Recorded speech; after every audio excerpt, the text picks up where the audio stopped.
Assalamualaikum warahmatullahi wabarakatuh. Berjumpa lagi kita dalam channel saya. Hari ini hari Ahad, 16 hari bulan Februari 2024. 2024 Masihi. Hari Ahad 2024 Masihi. Hari Ahad hari Ahad 16 Februari 2024 Masihi bersamaan dengan 16 tak? Sama dengan 17 Syakban 1446 Hijriah. Okey, sekarang ni pukul 4.28 petang. Untuk video buat masa ni saya nak review hadiah happy birthday yang kemarin. 15 Februari kemarin. Happy birthday to you, Yaya. Selamat ulang tahun yang ke-10. Ada orang kat sana. Ada buah nu, cakap nu lah. Rumah tok dia sini tak berat. Tahu dia ada kedai. Mama dia ada sini kedai. Tahulah tu. Tak apalah, saya nak sampaikan hari ni kot lah. Buat packing madal lagi. InsyaAllah mana hari ni kot lah. Okey. Kali itu saja. Saya pun balik sini lama lagi. Lama dah balik tadinya. Sejak pada pagi tadi lagi saya ada program di mana di GoTo di selain pada review tu saya nak cerita pasal ni lah pagi ni. Saya pergi ke mana ke Tadika Kemas tempat ada buah. Saya buat GoTo apa ni? Yalah, sama sepengah SK dia buat je lah. Sekolah SK je. Sekolah SK buat dia. Ini ada pakai kartung apa semua tu. Pergi sambut budak-budak. Rupanya di SK lebih meriah. SK Pasaka tahun ni. Bukan meriah, hanya spontan lepas jugalah. Ya, acara tu ada siap bel-belung itulah.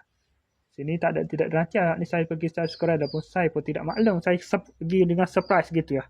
Buat surprise lah kepada cikgu, kepada TBK sana lah. TBK pada buat.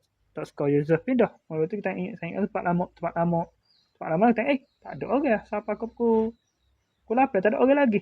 Dah lah. Nampak kau masuk sore masuk kau tu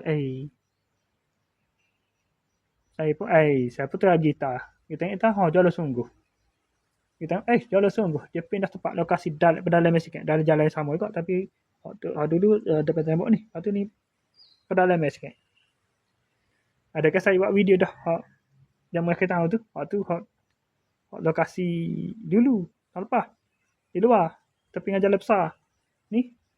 Pedalaman sikit. Dalam. Lepas tu kawasan dia tutup molek. Memang strategik lah. Walaupun tersembunyi sikit. Maknanya ciri-ciri keselamatan tu lebih terjamin. Jadi saya buat seperti yang mana SK lah. SK dia panggil apa dia? Bugs Bunny pagi tadi. Kata dari Facebook rasmi SK Pasaka. Bugs Bunny dengan Bear tu lah. Jadi Bear apa? Bear tu hot skala hot sahula ni. Green Frog tak ada tadi. Mickey Mouse dengan Green Frog. Dengan tu. Dengan apa ni? Green Frog tak ada. Lepas tu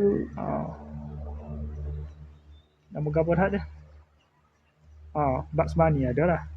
Mickey Mouse dengan Green Frog tak ada. Bugs Bunny dengan Bear tu tadi Bear hot kokol kan dengan Bugs Bunny. Tanpa Doraemon. Cikgu sendiri pakar tu. Cikgu San sendiri, Cikgu Pasaka ni pakar. Ni dia jemput luar rasa. Biasanya dia jemput tu. Yang dibayar kos kali daripada sekolah. Waktu SK Pasaka lah cerita. Tapi saya cosplay Naruto lah hari ni. Duduk terhima tu. Kostum. Duduk terhima tu esok pula. Esok ni saya nak pergi Tadika tu pula sambut birthday di Tadika. Surprise juga ajak lah. Tadika Pasaka 2. Okey, sekadar itu saja buat masa ni. Oh, lama panjang pula video ni. Okey, sekadar itu saja. Assalamualaikum. Jumpa lagi. Bye.